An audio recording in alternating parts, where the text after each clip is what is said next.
지난 2019년 우리 한국은 일본으로부터 일방적인 통보를 받았습니다.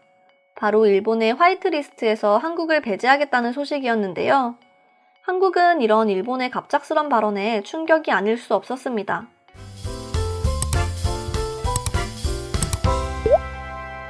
아무래도 우리 한국의 주력 산업 중 하나인 반도체와 디스플레이의 제조 핵심 소재를 제대로 공급받지 못하게 됐고, 그렇기 때문에 삼성, LG, SK 같은 관련된 기업들은 발등에 불이 떨어질 수밖에 없었습니다. 하지만 얼마 후 생각지도 못한 반전이 있었는데요. 바로 한국이 반도체 핵심 소재라고 알려진 불화수소를 한국 내에서 자체 생산하기 시작했고, 한국에 경제적 타격을 입히겠다는 일본의 생각과는 완전히 반대로 흘러가게 된 것입니다. 심지어 한국인들은 이런 일본인들의 입장에 일본 제품 불매운동인 노제팬을 실천하기 시작했고, 결국 피해는 한국이 아닌 오히려 일본에게 돌아가게 되었죠. 그리고 한국은 위기를 기회의 발판으로 삼고 날개를 달고 날기 시작했고, 현재 세계적으로 반도체 품귀 현상이 일어난 시점에서 한국의 삼성, SK를 찾는 국가는 점점 늘어가고 있을 정도로 그 위상이 높아졌습니다. 이런 내용은 뉴스를 통해서도 계속해서 보도되고 있을 정도로 상당히 많은 사람들의 관심사이며 국가적으로도 상당히 높은 관심도를 보이고 있는데요. 그리고 뉴스뿐만 아니라 커뮤니티를 통해서도 관련된 내용을 접할 수 있었습니다. 최근 글로벌 영어 커뮤니티에는 한국의 경제가 일본의 수출 억제로 고통받고 있습니까? 라는 질문이 하나 작성되었습니다. 그리고 사람들은 다양한 답변을 달아주었는데 대부분은 한국이 아닌 오히려 일본이 병들고 아파하고 있다는 내용이 지배적이었습니다. 우선 관련 내용부터 살펴보겠습니다. 지금 한국의 경제 상황은 어떤가요? 일본의 수출 억제로 고통받고 있지는 않습니까? 라는 질문에 난 당연히 아니 라고 대답할 수 있습니다. 저는 5년 동안 한국에 거주하고 있기 때문에 확실히 알 수 있습니다. 우선 일본의 이런 입장에 저는 굉장히 유감스럽게 생각합니다. 한국인이 아닌 이방인이기 때문에 내가 답변하기에는 조심스럽지만 일본은 한국의 대법원 판결에 보복하기 위해서 수출 규제를 내렸습니다. 한국인들도 처음에는 당황하고 우려를 표했지만 한국인들은 이것을 극복해냈고 오히려 더 큰 성장을 이뤘습니다. 그리고 지금 한국에서 대부분의 일본 기업들은 철수하고 있을 정도로 상황이 극도로 나빠졌어요. 특히 도요타, 혼다, 닛산 같은 자동차 브랜드는 물론이고 많은 유니클로 매장들이 문을 닫고 있을 정도입니다. 물론 뉴스에서는 일본이 전혀 한국 시장은 큰 영향력이 없기 때문에 타격받지 않는다고 하지만 절대 그렇지 않을 것입니다. 물론 한국도 일본도 모두 고통받고 있을 수 있지만 상황은 완전히 한국이 압도적으로 유리하다고 할 수 있습니다. 지금 세계는 일본보다는 한국을 외치고 있고 한국의 경제는 나날이 성장하는 반면 일본은 점점 세계적으로 뒤처지고 있고 고립되고 있는 게 눈에 보입니다.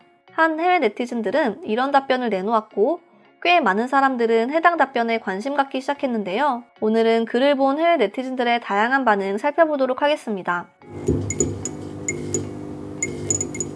지금 일본의 수출 억제는 한국뿐만 아니라 일본까지 두 나라 모두에게 큰 타격이 되고 있습니다.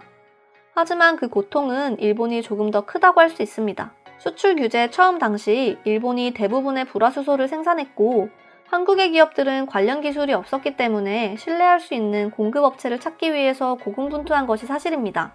하지만 한국 기업들은 자신들 스스로가 문제를 해결했고 이제 일본이 한국에 미치는 영향은 전혀 없다고 할 수 있습니다. 양국 모두 경제적 손실에 직면한 것이 사실입니다. 비록 얼마나 타격을 입은지는 모르겠지만 두 국가가 조금 더 대화하고 괜찮은 방향으로 해결할 수 있으면 좋겠어요. 내가 좋아하는 두 나라가 이렇게 아픔을 겪고 있다니 마음이 울적하다. 한국도 일본도 서로서로 좋은 방향으로 문제를 해결하길 바란다. 일본은 과거의 기술과 영광에 물들어 있기 때문에 미래를 내다보는 기술이 없다. 계속해서 과거의 기술을 더 보존하고 있다. 한국의 기술을 일본인들이 이제 따라갈 수 없어. 과거에는 일본인들의 장인정신이 뛰어나고 기술력이 좋다는 평가를 받았지만 지금 같은 현대시대에는 빠르고 많은 것을 만들어야 한다. 일본의 트렌드는 이제 현대시대와 맞지 않는 것 같아. 세계는 이제 한국의 편을 들어주고 있는 것 같습니다. 물론 일본은 여전히 선진국이고 많은 국가는 일본과 함께하기를 희망합니다. 하지만 상황은 언제든지 변할 수 있습니다. 일본은 한국에 대한 수출을 강력하게 규제하였지만 이는 일본에게 더 큰 타격을 안겨다 주었습니다. 한국만큼 일본의 기술력을 신뢰하는 사람이 없었고 일본의 기업들은 그만한 교류자를 찾지 못하였습니다. 그로 인해 일본은 지금 많은 회사들이 상장을 폐지하고 있는 상황에 이르렀습니다. 한국의 대법원은 전쟁 중에 한국인 강제노동을 이용한 일본의 기업에 대한 보수를 받아야 한다고 판결했다. 하지만 일본은 절대 그것을 허락하지 못한다고 했다. 그것이 이 사태의 원인입니다. 그리고 일본은 그것에 대한 보복 조치를 취한 것이다.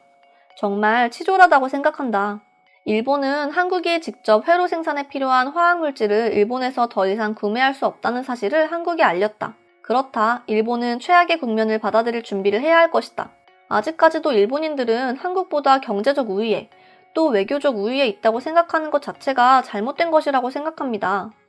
한국은 일본과 이제 어깨를 나란히 혹은 그보다 더 높은 위치에 있다고 생각합니다.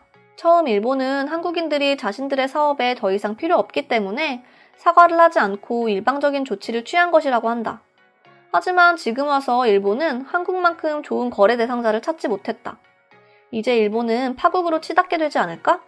일본은 대체로 2차 세계대전에서 항복을 선언하고 모든 것이 해결됐다고 생각한다. 하지만 일본에게 피해를 입은 여러 국가들은 절대 그렇게 생각하지 않는다. 그것이 당연하다. 그러나 일본은 어린아이처럼 떼쓰고 고집 부리는 것이다. 한국과 일본의 무역 분쟁은 아주 오래전부터 시행되고 있었고 지금 와서 상황이 최악으로 치닫게 된 것일 뿐이다. 두 나라 간의 갈등은 좋아질 기미가 보이지 않는다. 그래서 결국 한국과 일본은 영원한 분쟁 국가가 될 가능성이 높다. 현재 두 국가 간의 갈등을 일으키고 있는 것은 바로 한일 두 국가의 기본 관계 조약이다. 그중 하나가 바로 배상협정인데 그것이 문제가 되고 있는 것이다. 항상 때린 사람은 모른다. 당한 사람만이 그 고통을 아는 것이기 때문이다. 이제 과거의 군사적 충돌로 인해 어느 나라가 더 강한 국가다. 그런 시대는 이제 끝이다. 어느 나라가 더 잘 사냐가 바로 국력이 되는 시대다. 그리고 이제 곧 일본은 한국에 패배하게 될 것이다.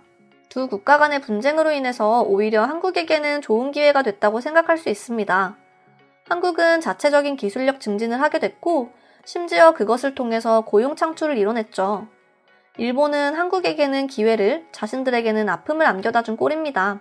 한국과 일본 두 나라 간의 현재 문제는 아마도 제2차 세계대전에서부터 비롯된 것이다. 한국은 일본에게 당시 큰 피해를 입었다. 사람도 그리고 물질적으로도 크게 말이다. 조금만 역사 공부를 해보면 안다. 심지어 일본은 지금 모든 역사를 날조하고 있습니다. 그로 인해 어떻게든 한국과의 분쟁에서 우위에 있고 싶어 하죠. 한국 사람들은 이를 해결하기 위해 큰 노력을 하고 있습니다. 한국의 편에 서서 조금이나마 도움이 되고 싶습니다. 이렇게 오늘 과거 일본이 한국에게 취한 수출 규제 조치 이후 두 국가의 변화에 대해 외국인의 생각을 들어봤습니다. 이상으로 오늘의 영상은 마치도록 하겠습니다. 다음 영상으로 찾아오겠습니다. 감사합니다.